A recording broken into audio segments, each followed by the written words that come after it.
तो नमस्कार दोस्तों, स्वागत है हमारे YouTube channel news study point में। तो चलिए आज की इस वीडियो में मैं साइंस का सेकंड मॉडल सेट लेकर आ गया हूं। तो वीडियो को शुरू से अंत तक देखिएगा और चैनल को अभी तक सब्सक्राइब नहीं किया है तो आपसे छोटा सा रिक्वेस्ट है कि लाल रंग में अगर सब्सक्राइब दिख रहा है तो उसे सब्सक्राइब कर ले और बेल आइकन को भी प्रेस कर ले, ताकि कोई भी मैं बिहार बोर्ड से हर तरह की जुड़ी न्यूज़ या up to date model set किसी प्रकार के भी वीडियो लाऊं तो उसका नोटिफिकेशन आपके पास पहुंचता रहे। यह सेट नंबर सेकंड है। यह इस सेट में मैं 40 क्वेश्चनों को प्रोवाइड कराऊंगा। इसके पहले वाला सेट में भी मैं 40 क्वेश्चन का प्रोवाइड करवाया था। अगर आप उस सेट को नहीं देखें तो प्लीज़ उस सेट को भी मैं डिस्क्रिप्शन में लिंक दे दूंगा, उसका भी आप जाकर देख लीजिएगा। यह बहुत ही इंपॉर्टेंट क्वेश्चन है और ये बोर्ड में मेरे द्वारा गेस किया गया क्वेश्चन है। तो आप वीडियो को जरूर शुरू से अंत तक देखिएगा और वीडियो को लाइक जरूर करिएगा, क्योंकि लाइक करिएगा तभी मुझे सपोर्ट होगा कि आप कितना मुझे सपोर्ट कर रहे हैं। इसमें फर्स्ट क्वेश्चन में बोला गया कि विद्युत मोटर प्रवर्तित करता है, यानी जो विद्युत मोटर होता है वो किस चीज़ को प्रवर्तित करता है। इसमें ए में दिया गया यांत्रिक ऊर्जा को विद्युतीय ऊर्जा में, बी में दिया गया है विद्युत ऊर्जा को यांत्रिक ऊर्जा में, और रासायनिक ऊर्जा को विद्युतीय ऊर्जा में, और डी में दिया गया विद्युत ऊर्जा को रासायनिक ऊर्जा में। तो जो विद्युत मोटर प्रवर्तित करता है ये विद्युतीय ऊर्जा को यांत्रिक ऊर्जा में परिवर्तित करता है। तो इसका जो आपका करेक्ट आंसर बी हो जाएगा। और यांत्रिक ऊर्जा को विद्युतीय ऊर्जा में जो बदलता है वह होता है डायनमो। तो डायनमो के बारे में नहीं, इसमें विद्युत मोटर के बारे में पूछा गया है। तो इसका जो आपका करेक्ट सही आंसर हो जाएगा वो बी हो जाएगा। तो चलिए सेकंड नंबर क्वेश्चन की ओर चलते हैं। सेकंड नंबर क्वेश्चन में आपको बोला जा रहा है कि विद्युतमय तार का समन्वयता होता है, यानी जो विद्युतमय तार का होता है समन्वयता किस रंग का होता है। तो इसका जो आपका करेक्ट आंसर हो जाएगा वो बी, लाल रंग का होता है। इसका सही आंसर आपका बी हो जाएगा। तो चलिए 3 नंबर क्वेश्चन की ओर चलते हैं। 3 नंबर बहुत ही इजी क्वेश्चन है। इसमें बोला गया है कि विद्युत बल्ब के फिलामेंट किस तत्व का उपयोग होता है, यानी जो विद्युत बल्ब में फिलामेंट का उपयोग किया जाता है किस तत्व का उपयोग किया जाता है। यह बहुत ही इजी क्वेश्चन है। आप लोग अगर बेहतरीन ढंग से पढ़े होंगे तो आप लोग को मालूम होगा कि जो विद्युत बल्ब में फिलामेंट होता है वह टंगस्टन का बना होता है। इसका सही आंसर आपका करेक्ट हो जाएगा ए। तो चलिए 4 नंबर क्वेश्चन की ओर चलते हैं। 4 नंबर क्वेश्चन में आपको क्या बोला जा रहा है। 4 नंबर क्वेश्चन में बोला जा रहा है कि वाट घंटा मात्रक है, यानी वाट घंटा मात्रक किसका है जिसके बारे में पूछा जा रहा है। तो इसको वाट घंटा जो मात्रक होता है वह शक्ति का होता है, जो किलो वाट के रूप में व्यक्तित किया जाता है। तो इसका सही आंसर आपका करेक्ट आंसर सी हो जाएगा। तो चलिए 5 नंबर क्वेश्चन की ओर चलते हैं। 5 नंबर क्वेश्चन में आपको बोला जा रहा है कि एक साधारण प्रिज्म में कितने सतह से घिरे होते हैं। जो साधारण प्रिज्म होते हुए कितने सतह से घिरे होते हैं। तो इसका जो आपका करेक्ट आंसर हो जाएगा वो 5 हो जाएगा। जो प्रिज्म के सतह घिरे होते हैं वो 5 सतहों से घिरा होता है। तो इसका सही आंसर आपका सी हो जाएगा। तो चलिए अब चलते हैं सेकंड नंबर 6 नंबर क्वेश्चन की ओर। 6 नंबर क्वेश्चन में बोला जा रहा है कि अवतल लेंस की फोकस दूरी 50 सेंटीमीटर है। तो इसका क्षमता क्या होगा। यह क्षमता के बारे में तो इसमें अवतल 50 सेंटीमीटर को आप मीटर में कन्वर्ट कर दीजिएगा, और मीटर में कन्वर्ट कैला इसके बाद मीटर में कन्वर्ट किया होगा डी बराबर, अगर आप पढ़े होंगे तो 1/f होता है।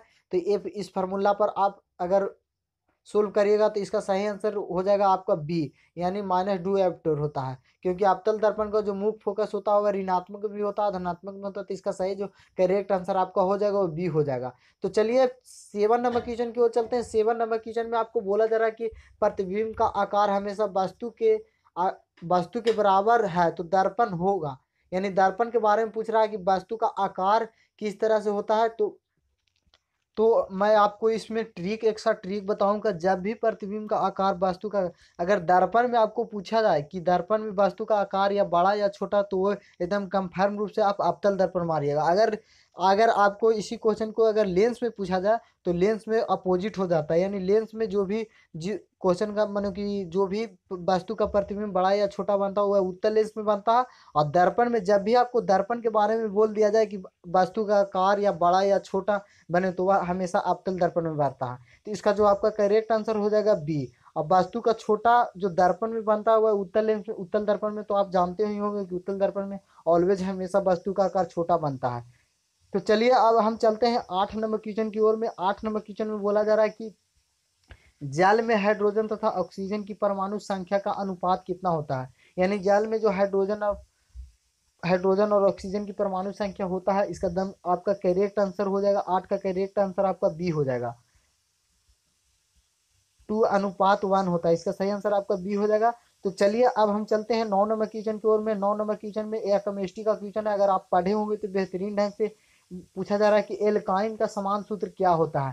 तो इसका जो आपका करेक्ट आंसर हो जाएगा, एल्काइन का जो समान सूत्र होता है, तो एल्काइन का इसमें समान सूत्र पूछा जा रहा है। तो अगर आप बेहतरीन ढंग से अगर तैयारी किए होंगे तो आप लोग एकदम कंफर्म मारिएगा कि सी एल्काइन का जो समान सूत्र होता है CN2N-2 होता है। तो इसका करेक्ट आंसर आपका डी हो जाएगा।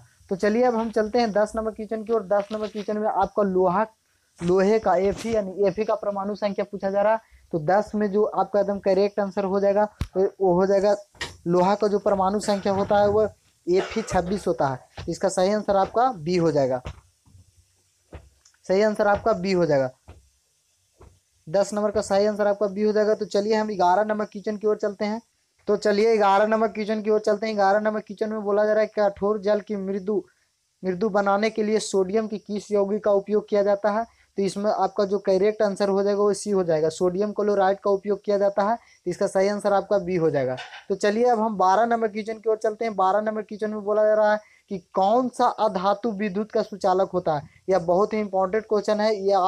ये क्वेश्चन को बहुत गौरी तरह से गौर करिएगा, और यह क्वेश्चन बोर्ड में बार बार पूछा जाता है कि कौन सा अधातु होते हुए भी विद्युत का सुचालक होता है। तो इसका सही आंसर जो ग्रेफाइट है वो अधातु होते हुए विद्युत का सुचालक होता है। यह जो है अधातु, यह अपवाद में रहता है, वे हमेशा विद्युत का सुचालक होता है। तो चलिए हम 13 नंबर क्वेश्चन की ओर चलते हैं।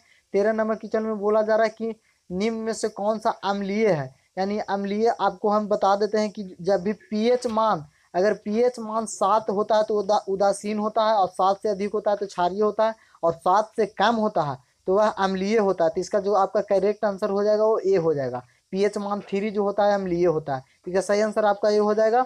तो चलिए अब हम चलते हैं 14 नंबर क्वेश्चन की ओर। 14 नंबर क्वेश्चन में आपको बोला जा रहा है, 14 नंबर क्वेश्चन में आपका दे दिया गया है, एक रासायनिक अभिक्रिया दे दिया गया, और इसमें पूछा जा रहा है कि कौन सी अभिक्रिया की संपादित की जा रही है। यानी सोडियम क्लोराइड को इस व्यवस्थित किया गया है। तो इसमें आप बता सकते हैं कि कौन सी किया गया है। तो इसका सही आंसर आपको जो 14 का करेक्ट आंसर आपका हो जाएगा सी। आप घटन हो रहा है, इस क्रिया में आप घटन की क्रिया संपादित हो रहा है। तो इसका सही आंसर आपका सी हो जाएगा। तो चलिए अब हम 15 नंबर क्वेश्चन की ओर चलते हैं। 15 नंबर बहुत ही ईजी क्वेश्चन है, और ये बायोलॉजी का क्वेश्चन है। इसमें बोला जा रहा है कि मनुष्य के शरीर में सबसे बड़ी ग्रंथि क्या है, यानी बड़ी ग्रंथि को क्या कहा जाता है। तो इसे लीवर बोला जाता है। तो इसका सही आंसर आपका ए हो जाएगा। तो चलिए अब हम चलते हैं 16 नंबर क्वेश्चन की ओर। 16 नंबर क्वेश्चन में बोला जा रहा है कि पौधों का कौन सा भाग धनात्मक गुरुत्वावर्तन प्रदर्शित करता है। यानी 16 नंबर क्वेश्चन बहुत ही इंपॉर्टेंट क्वेश्चन है। इसका सही भाग जो हो जाएगा गुरुत्वाकर्षण का प्रदर्शित करता है जड़, जो पृथ्वी का अंदर की ओर गुरुत्वाकर्षण के ही कारण अंदर जाता है। तो इसका सही आंसर आपका ये हो जाएगा। तो चलिए अब हम चलते हैं 17 नंबर क्वेश्चन की ओर में। 17 नंबर क्वेश्चन में बोला जा रहा है कि मादा जनन तंत्र का भाग नहीं है। यानी मानव जनन तंत्र का भाग नहीं है। इसमें ए में ऑप्शन दिया गया अंडाशय, बी में दिया गर्भाशय, अब सी में दिया शुक्राणु, और डी में दिया डिम्बाणुया। यानी जो इसका एकदम 17 नंबर क्वेश्चन का करेक्ट आपका आंसर हो जाएगा। तो चलिए इसमें 17 नंबर क्वेश्चन का जो आपका करेक्ट आंसर हो जाएगा सी। जो शुक्राणु होता है वो मादा में नहीं पाया जाता, मादा का भाग नहीं। तो इसका सही आंसर आपका सी हो जाएगा। तो चलिए हम अब चलते हैं 18 नंबर क्वेश्चन की ओर। 18 नंबर क्वेश्चन में बोला जा रहा है कि मैग्नीशियम पाया जाता है। यानी जो मैग्नीशियम है वो किस सतह पर पाया जाता है। ए में ऑप्शन में दिया है क्लोरोफिल में, लाल रक्त में, और सी में दिया गया बर्ने लवक में, और डी में दिया गया श्वेत रक्त कण में। तो इसका जो आपका 18 नंबर क्वेश्चन का करेक्ट आंसर आपका हो जाएगा जो क्लोरोफिल में मैग्नीशियम पाया जाता है। तो इसका सही आंसर आपका ये हो जाएगा। तो चलिए अब हम चलते हैं 19 नंबर क्वेश्चन की ओर। 19 नंबर क्वेश्चन में बोला जा रहा है कि कुल किस राज्य की नहर सिंचाई की स्थानीय प्रणाली है। यानी कुल है जो किस राज्य की नहर की सिंचाई स्थानीय प्रणाली है। तो इसका जो 19 नंबर का आपका करेक्ट आंसर हो जाएगा वो हिमाचल प्रदेश का है। तो इसका सही आंसर आपका बी हो जाएगा। रहा है कि हाइड्रीला पौधों में रंध्र कहाँ पाया जाता है। तो इसका जो करेक्ट आंसर आपको जो इसमें ऑप्शन ए में दिया गया है पत्तियों पर, बी में दिया है तना पर, और सी में दिया गया है पत्तियों एवं तना दोनों पर। तो इसका जो 20 नंबर क्वेश्चन का आपका जो आंसर हो जाएगा वो डी हो जाएगा। इनमें से कोई नहीं, हाइड्रीला पौधों में नहीं पाया जाता। तो इसका सही आंसर आपका डी हो जाएगा, इनमें से कोई नहीं। तो चलिए हम 20 नंबर ऑब्जेक्टिव को मैं प्रोवाइड करवा दूँ, और 20 नंबर और तो चलिए मैं इस सेट में फिर 20 क्वेश्चन को प्रोवाइड करवाऊंगा, तो वीडियो को शुरू से अंत तक देखिएगा और वीडियो को कर दीजिएगा लाइक, क्योंकि लाइक करिएगा तभी मुझे सपोर्ट होगा, आप कितना मुझे सपोर्ट कर रहे हैं। तो चलिए इसमें फर्स्ट क्वेश्चन में पूछ बोला गया है कि किसी एफ यानी एफ फोकस दूरी लेंस की क्षमता होती है, यानी लेंस की क्षमता जो होती है एफ फोकस दूरी का क्या सूत्र होता है, वन। तो इसका सही आंसर जो एफ बराबर होता है डी बराबर 1/f होता है। तो इसमें जो आपका लेंस सूत्र का जो लेंस सूत्र का क्षमता का सूत्र होता है 1/f होता है, इसका करेक्ट आंसर आपका ये हो जाएगा। तो चलिए अब चलते हैं हम सेकंड नंबर क्वेश्चन की ओर में। सेकंड नंबर में बोला गया कि ये बहुत इंपॉर्टेंट क्वेश्चन है। तो हीरा का अपवर्तनांक कितना है, तो हीरा का जो अपवर्तनांक होता है वो 2.42 होता है। तो इसका करेक्ट आंसर आपका डी हो जाएगा। तो चलिए अब हम चलते हैं 3 नंबर क्वेश्चन की ओर। 3 नंबर में बोला जा रहा है कि नेत्र लेंस में संयोजन की क्रिया होती है, यानी जो नेत्र लेंस में संयोजन की क्रिया किसमें होती है, तो सिलियरी पेशियों में द्वारा होता है, सिलियरी पेशियों में होता है। इसका करेक्ट आंसर आपका सी हो जाएगा। तो चलिए अब हम चलते हैं 4 नंबर क्वेश्चन में। 4 नंबर बहुत ही इंपॉर्टेंट और बहुत ही इजी क्वेश्चन है, ये आप लोग पढ़े होंगे तो बेहतरीन ढंग से मारिएगा। इस क्वेश्चन में बोला गया कि प्रकाश के किस रंग का तरंगदैर्घ्य अधिक होता है, तो प्रकाश में जो तरंगदैर्घ्य का सबसे अधिक होता है लाल का, इसके वजह से लाल बत्ती में सिग्नल के रूप में लाल बत्ती का प्रयोग किया जाता है। इसका सही आंसर आपका ए हो जाएगा। तो चलिए अब हम चलते हैं 5 नंबर क्वेश्चन में। बोला गया कि विद्युत फ्यूज बचाता है, यानी जो विद्युत फ्यूज होता है वो किस किस कार्य को बचाता है, तो विद्युत फ्यूज होता है जो लघु परिपथ में उच्च धारा धारा के खतरे से यानी बचने के लिए विद्युतीय उपकरण को किया जाता है। बचाने के लिए जब लघु परिपथ में उच्च धारा प्रवाहित होता है तो विद्युत फ्यूज होता है तो उड़ जाता है, इसके लिए विद्युत उपकरण होता है वो बच जाता है। तो इसका करेक्ट आंसर आपका बी हो जाएगा। तो चलिए अब हम चलते हैं 6 नंबर क्वेश्चन की ओर। 6 नंबर में बोला गया कि प्रतिवर्ती धारा की आवृत्ति कितनी होती है, जो प्रतिवर्ती धारा की आवृत्ति होती है वो 50 हर्ट्ज होता है। अगर आप पढ़े होंगे तो आप बेहतरीन ढंग से जानते होंगे। तो इसका सही आंसर आपका सी हो जाएगा। तो चलिए अब हम चलते हैं इसमें 7 नंबर क्वेश्चन की ओर। 7 नंबर क्वेश्चन में बोला गया कि चुंबकीय क्षेत्र का एसआई मात्रक होता है, तो चुंबकीय क्षेत्र का जो एसआई मात्रक होता है वो टेल्सा होता है। तो इसका करेक्ट आंसर आपका ये हो जाएगा। तो चलिए अब हम चलते हैं 8 नंबर क्वेश्चन की ओर। 8 नंबर क्वेश्चन में बोला गया है कि किस अभिक्रिया में भाग लेने वाली पदार्थ किसी अभिक्रिया में भाग लेने वाली पदार्थ क्या कहलाती है, तो वह अभिकारक कहलाता है। तो इसका करेक्ट आंसर आपका सी हो जाएगा, सी हो जाएगा। तो चलिए अब हम चलते हैं 8 नंबर क्वेश्चन खत्म हुआ। तो 9 नंबर क्वेश्चन में बोला गया चीनी का रासायनिक क्या सूत्र क्या है, यह बहुत ही इंपॉर्टेंट और बहुत वीवीआई क्वेश्चन है, ये आ भी सकता है बोर्ड में। तो चीनी का रासायनिक सूत्र होता है C12H22O11। तो इसका करेक्ट आंसर आपका सी हो जाएगा। तो चलिए अब हम चलते हैं 9 नंबर क्वेश्चन आपका हो गया। 10 नंबर क्वेश्चन की ओर चलते हैं, यानी 10 नंबर क्वेश्चन में बोला जा रहा है कि निम्नलिखित में कौन अधातु विद्युत का सुचालक होता है। एक ग्रेफाइट जो एक ऐसा अधातु होते हुए विद्युत का कुछ सुचालक होता है। तो इसका करेक्ट आंसर आपका ए हो जाएगा।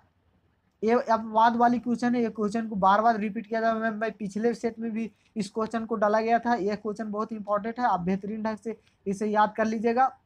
और अभी क्वेश्चनों को सिर्फ आपको ऑब्जेक्टिव पर कमांड करना है, क्योंकि इसमें 50% जैसा कि आप लोग जानते होंगे कि बोर्ड एग्जाम में 50% ऑब्जेक्टिव सिर्फ पूछता है। तो ऑब्जेक्टिव पर आप ज़्यादातर ध्यान दीजिए, इससे आपका रैंक अधिक आ सकता है, यानी जो भी मार्क्स आप अधिक लाने का होगा तो लाइएगा। तो इसमें चलते हैं 9 नंबर यानी 9 आपका क्वेश्चन नंबर 10 हो गया। तो 11 नंबर क्वेश्चन में चलते हैं। तो 11 नंबर क्वेश्चन में आपको बोला गया कि कार्बन यौगिक संख्या लगभग है, यानी कार्बन की जो यौगिक की लगभग संख्या वो 3 मिलियन है। तो इसका करेक्ट आंसर आपका बी हो जाएगा। तो चलिए अब हम चलते हैं 12 नंबर क्वेश्चन में। 12 नंबर क्वेश्चन में बोला गया है कि निम्न में से कौन सा क्षार धातु नहीं है, जो क्षार धातु नहीं इसमें लिथियम है। तो इसका करेक्ट आंसर आपका ये हो जाएगा। तो चलिए अब हम चलते हैं 13 नंबर क्वेश्चन में। 13 नंबर क्वेश्चन में बोला जा रहा है कि एसिटिक एसिड का गलनांक कितना होता है। तो एसिटिक एसिड का जो गलनांक होता है, तो 13 नंबर क्वेश्चन का आपका जो करेक्ट आंसर हो जाएगा वह 290 केल्विन होता है। तो इसका सही आंसर आपका ये हो जाएगा। तो चलिए अब हम चलते हैं 14 नंबर क्वेश्चन में। 14 नंबर क्वेश्चन में बोला जा रहा है कि निम्न में से कौन सा अम्ल नहीं है, यानी अम्ल नहीं है जिसके बारे में पूछा गया है। तो 14 नंबर क्वेश्चन का आपका जो करेक्ट आंसर हो जाएगा वो डी हो जाएगा, KOH। इसका सही आंसर आपका डी हो जाएगा। तो चलिए अब हम चलते हैं 15 नंबर क्वेश्चन में।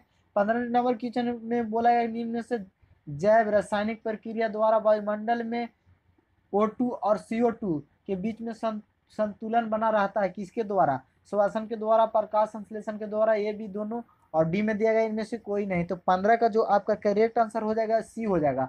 श्वसन और प्रकाश संश्लेषण के द्वारा ही O2 और CO2 कार्बन यानी वायुमंडल में संतुलन बना रहता है। इसका करेक्ट आंसर आपका सी ऑप्शन हो जाएगा, यानी दोनों श्वसन और प्रकाश संश्लेषण द्वारा होता है। तो चलिए 16 नंबर क्वेश्चन में बोला किसी परिस्थिति तंत्र को जैव घटक होता है, परिस्थितिक तंत्र में जैव घटक होता है, जैविक घटक होता है, यानी प्रकाश एवं जल से, पौधों एवं मृदा से, हरे पौधों एवं जल से, हर पौधों, जानवर, मनुष्य के सूक्ष्म जीवों से। तो इसका जो आपका 16 नंबर क्वेश्चन का करेक्ट आंसर आपका जो हो जाएगा वह डी हो जाएगा, यानी सभी से होता है, पौधों से, जानवरों से, मनुष्य एवं सूक्ष्म जीवों सभी से परिस्थिति जैविक घटक होते रहता है। तो इसका सही आंसर आपका डी हो जाएगा। तो चलिए अब हम चलते हैं 17 नंबर क्वेश्चन की ओर। 17 नंबर में बोला गया है कि निम्नलिखित में से कौन लैंगिक जनन संचारित रोग है, यानी लैंगिक जनन संचारित रोग कौन है। तो इसका 17 का जो आपका करेक्ट आंसर हो जाएगा वो ये हो जाएगा, जो एड्स है ना, जो लैंगिक जनन से संचारित रोग है, एड्स से बहुत ही खराब बीमारी है और ये लैंगिक जनन से संधारित है। तो इसका सही आंसर आपका ये हो जाएगा। तो चलिए अब हम चलते हैं 18 नंबर क्वेश्चन में बोला गया कि हार्मोन स्रावित होता है, यानी जो हार्मोन हमारे शरीर में स्रावित होता है तो वह कहाँ से होता है। इसमें जो हार्मोन हमारे शरीर में अंतःस्रावित ग्रंथि से होता है, अंतःस्रावित ग्रंथि से होता है। इसका सही आंसर आपका 18 के ए हो जाएगा। तो अब हम चलते हैं 19 नंबर क्वेश्चन में। 19 नंबर क्वेश्चन में बोला गया कि पादप अपशिष्ट संचित रहता है, यानी जो पादप में अपशिष्ट संचित कहाँ रहता है, किस स्थान पर रहता है। तो इसका जो 19 नंबर क्वेश्चन का सही आंसर आप वो हो जाएगा, जो पादप में पत्तियों में भी रहता है, छाल में भी रहता है, कोशिकाओं के युक्त में भी होता है। तीन में से सही, इसका जो 19 नंबर क्वेश्चन का जो करेक्ट आंसर है वो डी हो जाएगा। तो चलिए अब हम चलते हैं 20 नंबर क्वेश्चन की ओर। और 20 नंबर ही क्वेश्चन बहुत ही इंपॉर्टेंट क्वेश्चन है। इसमें बोला गया कि द ऑर्गन ऑफ स्पीच, यानी नामक पुस्तक ने लिखा था। तो द ऑर्गन ऑफ स्पीच जो ये पुस्तक लिखे थे वो 20 नंबर क्वेश्चन का आपका जो करेक्ट आंसर वह डार्विन द्वारा लिखा गया था। तो इसका सही आंसर आपका ए हो जाएगा। तो मैं आज इस सेट में मैं 20-20 क्वेश्चन का सेट बनाकर मैं इस वीडियो में 40 ऑब्जेक्टिव का VVI ऑब्जेक्टिव का सोल्यूशन करवा दिया हूँ। और मैं फिर भी अब नेक्स्ट सुबह तक भी मैं एक सेट और मुझे तैयारी करके आप लोगों को दूंगा। तो चैनल को कर लीजिएगा सब्सक्राइब और वीडियो को कर दीजिएगा लाइक, क्योंकि लाइक करिएगा तभी मुझे सपोर्ट होगा। और इस चैनल पर मैं बिहार बोर्ड से हर छोटी बड़ी न्यूज़ लाते रहता हूँ।